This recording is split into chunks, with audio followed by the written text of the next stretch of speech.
ओम युवा भारत हासी में आपका स्वागत है। चैनल को सब्सक्राइब कर बेल आइकन पर क्लिक करें। समः सत्य परः क्षमावान् आप्तोपसेवी च भवत्यरोगः।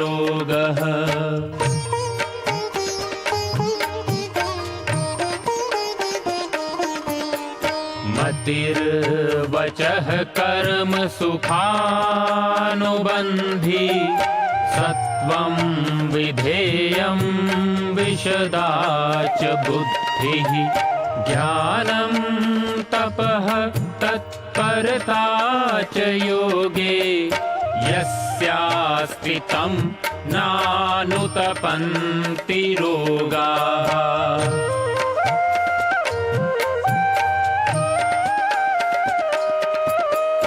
योगेन चित्तस्य पदेन वाचां मलं शरीरस्य च वैदिकेन योपाकरोतं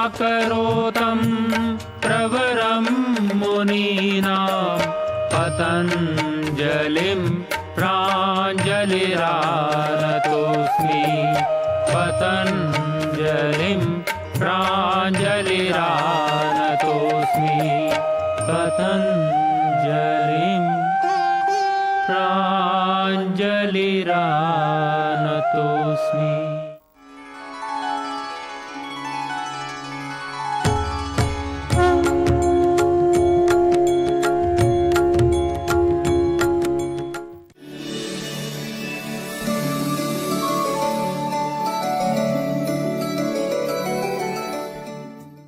संपूर्ण स्वास्थ्य का विज्ञान एवं दर्शन आयुर्वेद में आपका स्वागत है। हम चर्चा कर रहे हैं आयुर्वेद के ज्ञान के विषय में, सिद्धांत के विषय में, आयुर्वेद के छिपे हुए गुण रहस्यों के विषय में। शास्त्रों और ऋषियों ने क्या कहा है, विविध तरह के जो सैकड़ों ग्रंथ हैं उनमें क्या लिखा है। क्योंकि मुझे पता है कि आप संपूर्ण शास्त्रों को नहीं पढ़ सकते हैं, परंतु आप आयुर्वेद के बेसिक सिद्धांत को हमारे माध्यम से समझ सकते हैं। इसको हम पूरे प्रामाणिकता के साथ में शास्त्रोक्त शैली में बताने का प्रयास कर रहे हैं। तो आज हम चर्चा करने वाले हैं आयुर्वेद के आधारभूत सिद्धांत। आयुर्वेद के आधारभूत सिद्धांत क्या है?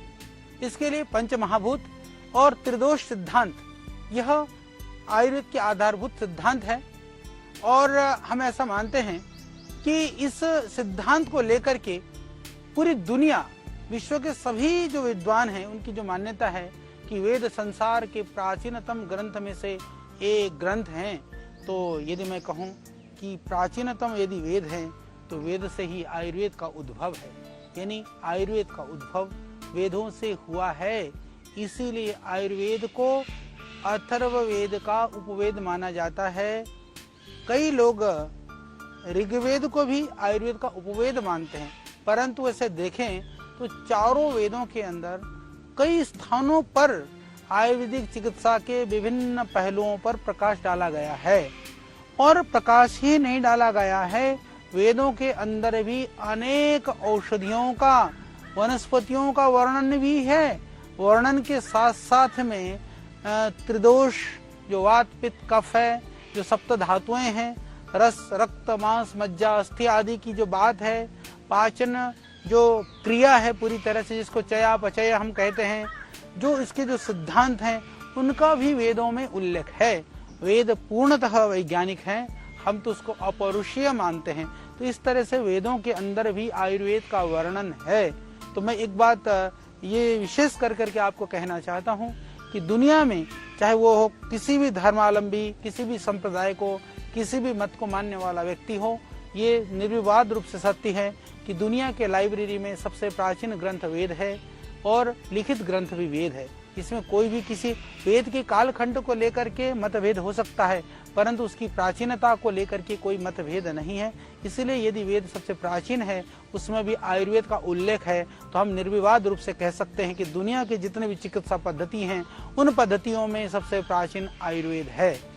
तो इस तरह से जो पूरी तरह से जो आयुर्वेद के सिद्धांतों का उल्लेख भी वेदों के अंदर मिलता है, इस प्रकार के अन्य महत्वपूर्ण जो सिद्धांत का विवेचन भी हम वेदों के अंदर पाते हैं। इसलिए हम कह सकते हैं कि आयुर्वेद के मूलभूत सिद्धांत भारतीय दर्शन शास्त्र की विचारधारा से मेल खाते हैं। भारतीय दर्शन धारा के अनुसार ही, विचारधारा के अनुसार ही आयुर्वेद का निर्माण हुआ है। आयुर्वेद का, शास्त्र का जो उल्लेख है ऋषियों ने किया है।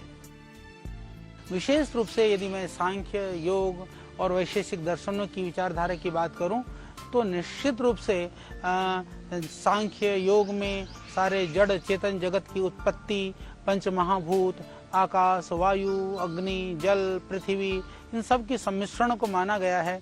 उसी तरह से आयुर्वेद भी शरीर और शरीर के मूल दोष, धातु और मल की उत्पत्ति इन्हीं पंच महाभूतों से ही मानता है। तो यानी कि जो हमारे दर्शन शास्त्रों में उल्लेख है वही हमारे आयुर्वेद में उल्लेख है। जो वेद वर्णन करते हैं वही हमारा आयुर्वेद कहता है। इसीलिए हम ये कह सकते हैं कि हमारे जो शास्त्र हैं, चाहे योग है, चाहे आयुर्वेद है, चाहे दर्शन है, इसमें कोई विभेद नहीं है। उनका विषय क्षेत्र अपितु कई कई चीज़ों में अलग अलग है और बहुत सारी चीज़ों में वही है, क्योंकि सब जगह पर हम आत्मा की बात करते हैं, परमात्मा की बात करते हैं, प्रकृति की बात करते हैं। इस प्रकृति से किस तरह से हम अपने आप को लाभ हम लेकर के प्रकृति की विकृति से बच सकते हैं, इसकी बात की जाती है। इसीलिए प्रत्येक पदार्थ में वैसे देखा जाए, जो पंच महाभूत की जिसकी मैं बात कर रहा हूँ, हर चीज में पांचों महाभूत हैं। एक वनस्पति से लेकर के, एक पौधे से लेकर के, एक वृक्ष से लेकर के, जड़ से लेकर के चेतन तक के अंदर हर पदार्थ में पांचों महाभूत विद्यमान हैं। तो भी उस पंच महाभूतों से युक्त इस चर अचर जगत के अंदर में भी पदार्थों के अंदर अधिकता के साथ में, यानी पंच महाभूत सब में हैं, पर फिर भी किसी किसी द्रव्य में, किसी किसी पदार्थ में किसी एक महाभूत की प्रधानता होती है। तो इसीलिए हम कह सकते हैं कि इसी प्रधानता के आधार पर ही हम कहते हैं कि ये आकाश महाभूत की प्रधान वाला द्रव्य है। यह आकाशीय वायु, जो आकाशीय यानी जो वायु वात द्रव्य वाला, आकाशीय द्रव्य वाला द्रव्य है। यह वायु जो महाभूत वाला प्रधानता वाला द्रव्य है। तो इस तरह से ये वायव्य है, तेज वाला अग्नि महाभूत वाला जो द्रव्य है तो उसको आग्नेय कहते हैं। इसी तरह से जल की प्रधानता वाला द्रव्य को हम आप्य कहते हैं। तो पृथ्वी महाभूत की प्रधानता वाला द्रव्य को पार्थिव कहलाते हैं। इस तरह से ये अलग अलग द्रव्य की अधिकता होने से प्रधानता के आधार पर उसका नाम रखा गया है। अब हम थोड़ी इसको समझने के लिए संक्षिप्त में ये पंच महाभूत और उनसे युक्त द्रव्यों के विषय में हम चर्चा करेंगे। जैसे आकाशीय द्रव्य, आकाशीय द्रव्य के अंदर में जो आयुर्वेद में वर्णन है वो मुलायम होते हैं, हल्के होते हैं, सूक्ष्म होते हैं, समतल होते हैं या शब्द गुण से युक्त, यानी कि खन खन छन छन करते हैं, तोड़ने में कटर पिटर करते हैं। ऐसे उनके सेवन से शरीर में कोमलता आती है, लघुता आती है, या थोड़ी सी चंचलता, थोड़ी सी जैसे कहते हैं ना, थोड़ी आह्लादता इसकी, और उसमें पदार्थ में भी छिद्रों की थोड़ी अधिकता होती है। यदि हम उसको एकदम समझने के लिए कि ऐसे आकाशीय द्रव्य क्या है, जो सबसे हल्के होते हैं। हल्के कौन से होते हैं? जब हम द्रव्यों को भून देते हैं, जैसे मखाने हैं, जैसे कॉर्नफ्लेक्स जो कॉर्न है, या हम देखते हैं कि जैसे हमारे बहुत सारे ऐसे द्रव्य हैं, विशेष करके जो भुने हुए द्रव्य हैं, जो अर्धपक्व द्रव्य हैं, वो सारे जो लघुता लिए होते हैं, जो सौम्यता लिए होते हैं, वो सारे द्रव्य इसके अंतर्गत आते हैं। ये ज्यादातर जो आकाशीय द्रव्य होते हैं वो ज्यादातर थोड़े से सतोगुण युक्त भी होते हैं और वो थोड़े से सौम्य द्रव्य भी होते हैं।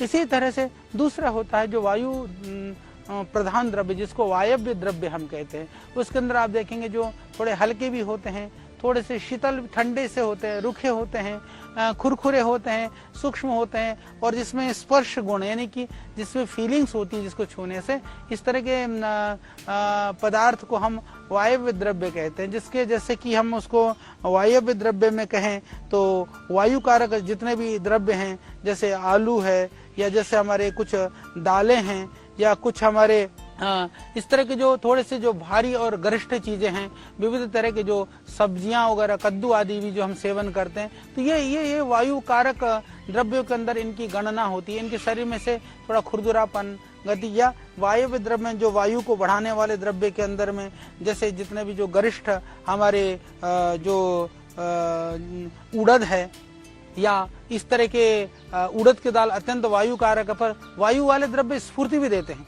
जैसे बादाम आदि भी ज्यादा सेवन करने से तो स्फूर्ति तो देते हैं, पर वो थोड़ा भारी भी होते हैं। तो इसीलिए इन पदार्थों का सेवन से शरीर में खुरदरापन भी आ जाता है, गति भी आती है, स्फूर्तिलापन भी आ जाता है। तो इस तरह के द्रव्यों को हम वायु कारक द्रव्य मानते हैं। फिर इसके बाद जो अग्नि तत्व प्रधान द्रव्य, जिसको तेजस द्रव्य कहा जाता है, उसमें गर्म पना होता है, तीक्ष्ण होते हैं, सूक्ष्म होते हैं, थोड़ा हल्के भी होते हैं कई बार, पर रुक्ष और चिपचिपेपन से रहित होते हैं, सब चिपचिपापन आदि नहीं होता है।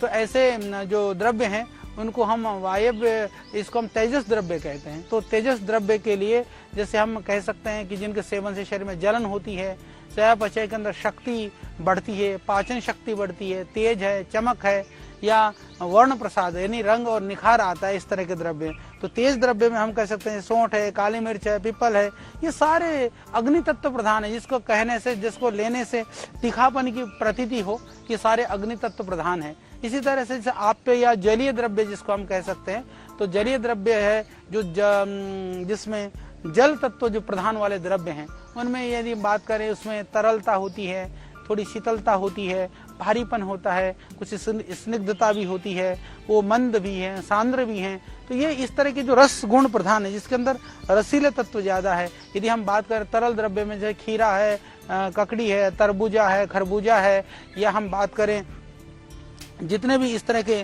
रसयुक्त फल हैं, संतरा आदि हैं या मौसमी आदि हैं, ये सब रस तत्व प्रधान फल हैं। तो इसको हम जलीय तत्व प्रधान मानते हैं।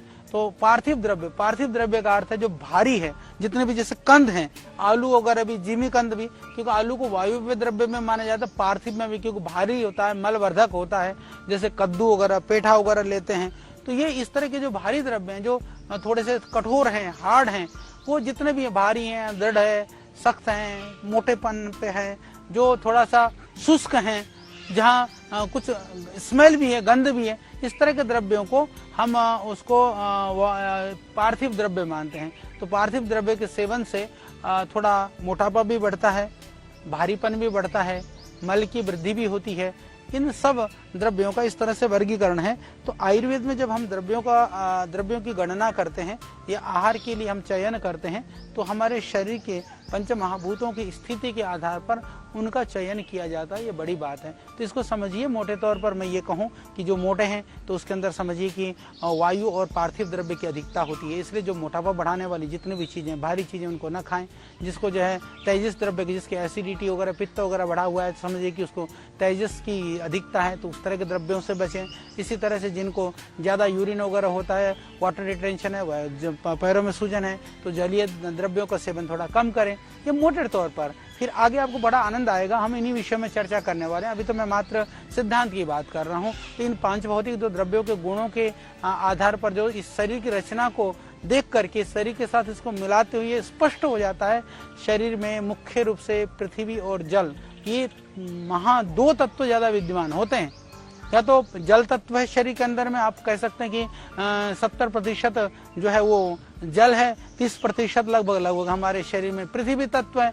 बाकी जो वायु है, कफ है, बाकी जो तत्व है, तेजस तत्व, तो उसमें सूक्ष्म है, ठोस भाग में तो यही है, द्रव भाग में जल से बना है। खाली भाग में जो शरीर में जो खाली है वो मुख्य रूप से आकाश है, और आंशिक रूप से जो है वात है। जो गति जितने भी शरीर में हो रही है वो वात है। और भोज्य पदार्थ जो भी हम खाते हैं, तो मैं ये कह सकता हूँ कि देखिए, जब हम जो कुछ भी खाते हैं ना, तो उसको जब पचता है तो पहले फिर रस बनता है, फिर रक्त बनता है। इस तरह से अस्थि आदि जो धातुएं परिवर्तित जो करने का काम है, वो अग्नि जो महाभूत है वो करता है। तो जो आग्नेय द्रव्य है वो आग्नेय द्रव्य भी है, और जो काम करता है वो भी अग्नि के द्वारा होता है। इसके अतिरिक्त जो विभिन्न शारीरिक और मानसिक चेष्टाएं हैं, जितनी भी हम चेष्टाएं करते हैं, वो वात महाभूत के कारण से ही संपन्न होती है।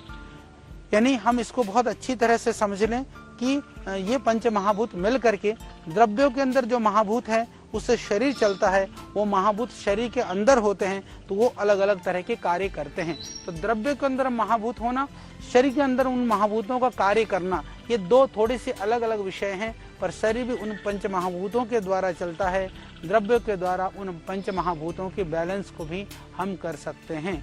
दूसरी बात, पंच महाभूत के अलावा जो विशेष बात है वह शरीर में विद्यमान 3 दोष, जिसकी हम बहुत सारी आगे चर्चा करेंगे। जो आयुर्वेद की जो खासियत है, जिसको हम वात, पित्त और कफ इस नाम से जानते हैं, ये 3 दोष हैं। और धातु, ये जो है धातु के अंदर रस, रक्त, मांस, मज्जा आदि की बात भी है। और ये और जो मल, मूत्र, पुरुष आदि भी 5 महाभूतों के मिश्रण से ही बने हैं। इन्हीं सारी चीजें यदि हम बात करके हैं कि वात, पित्त, कफ भी इसमें अंदर भी पंच महाभूत है, रस, रक्त आदि में भी है, मल, पुरुष आदि में भी, सब जगह पर।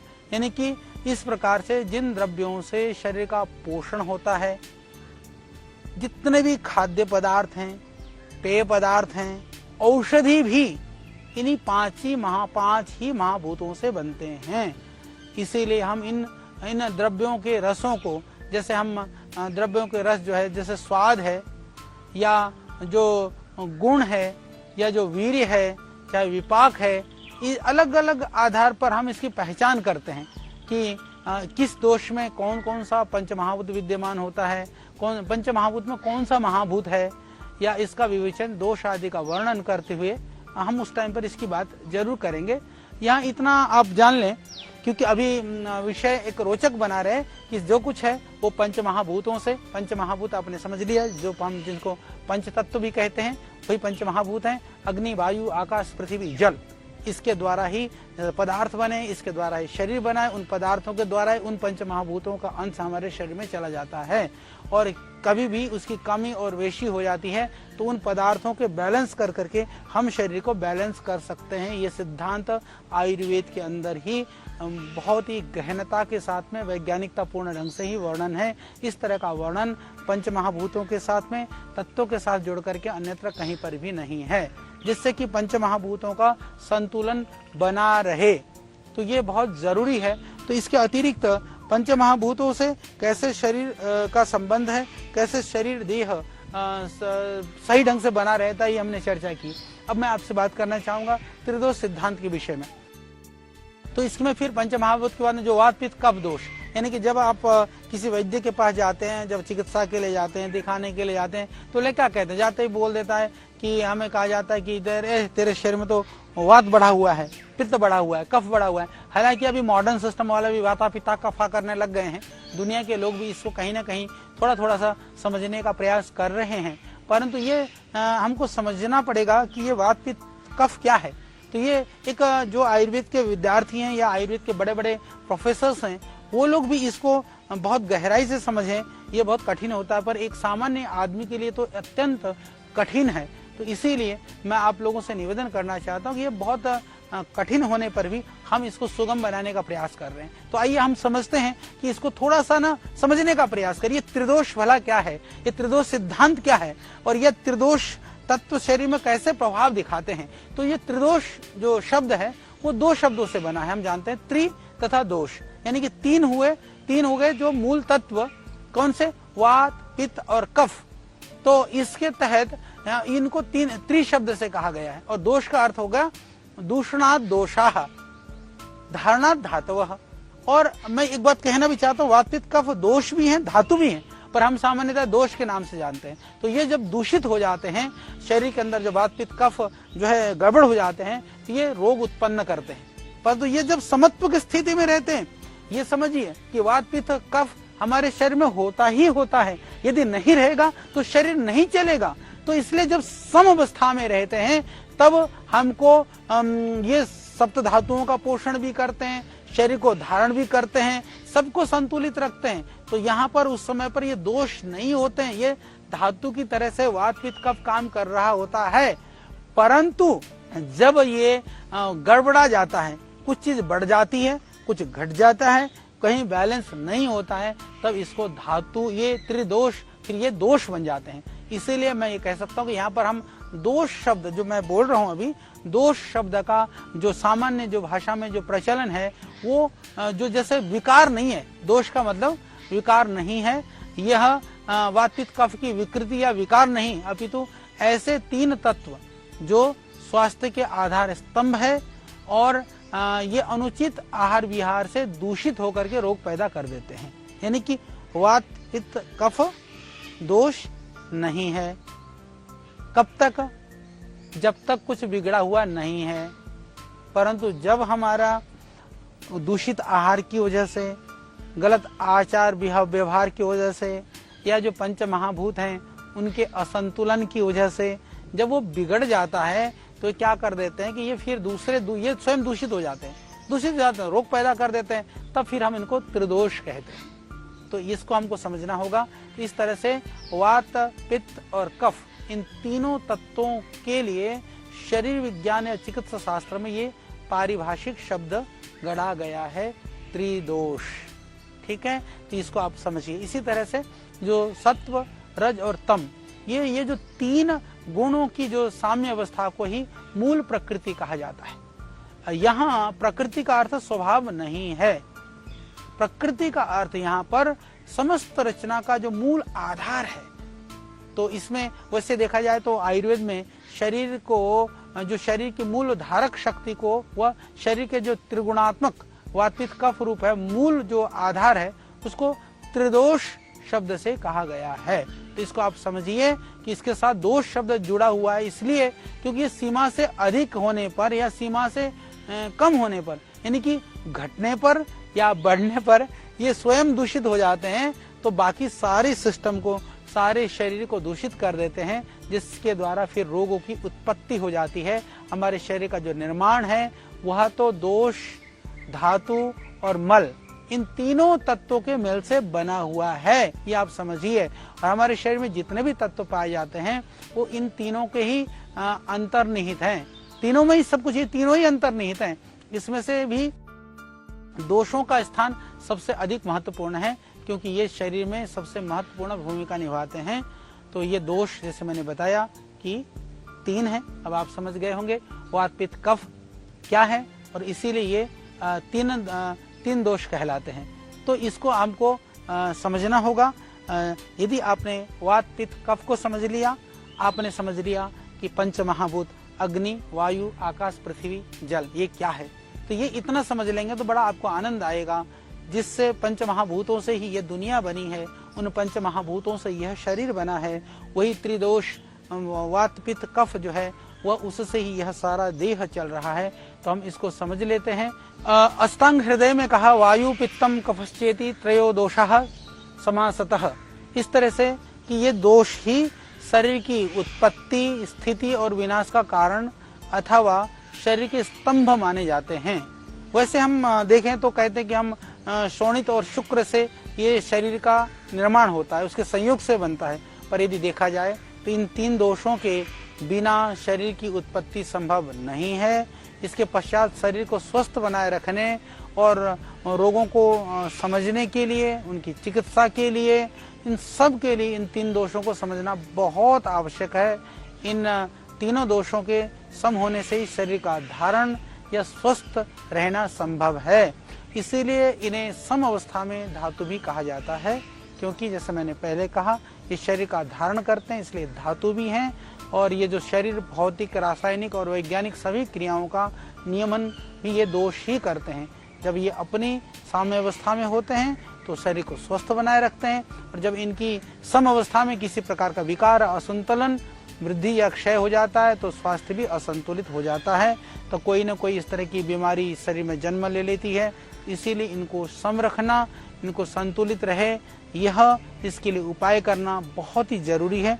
तो आगे हम समझेंगे ये त्रिदोष या जो सप्त धातुएं हैं ये किस तरह से क्या क्या काम करती हैं, उनको कैसे संतुलित रखा जा सकता है, इसके विषय में हम, और किस तरह से इसके माध्यम से रोगों से बचा जा सकता है, इसके विषय में चर्चा करेंगे।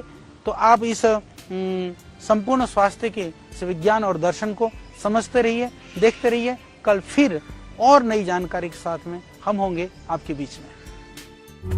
ऋषियों के ज्ञान से लेकर प्रकृति के वरदान तक, आयु के विज्ञान से लेकर आयुर्वेद के सिद्धांत तक, प्राचीन चिकित्सा पद्धति के हर पहलू का प्रासंगिक विवेचन। ऋषिकल श्रद्धेय आचार्य बालकृष्ण जी द्वारा सरल भाषा में स्वरचित सृजन। हिंदी, अंग्रेजी सहित विश्व के 70 से अधिक भाषाओं में लाखों की संख्या में प्रकाशित बेस्ट सेलर अद्वितीय ग्रंथ आयुर्वेद सिद्धांत रहस्य। आज ही घर लाएं। आयुर्वेद से स्वस्थ जीवन का आधार पाएं।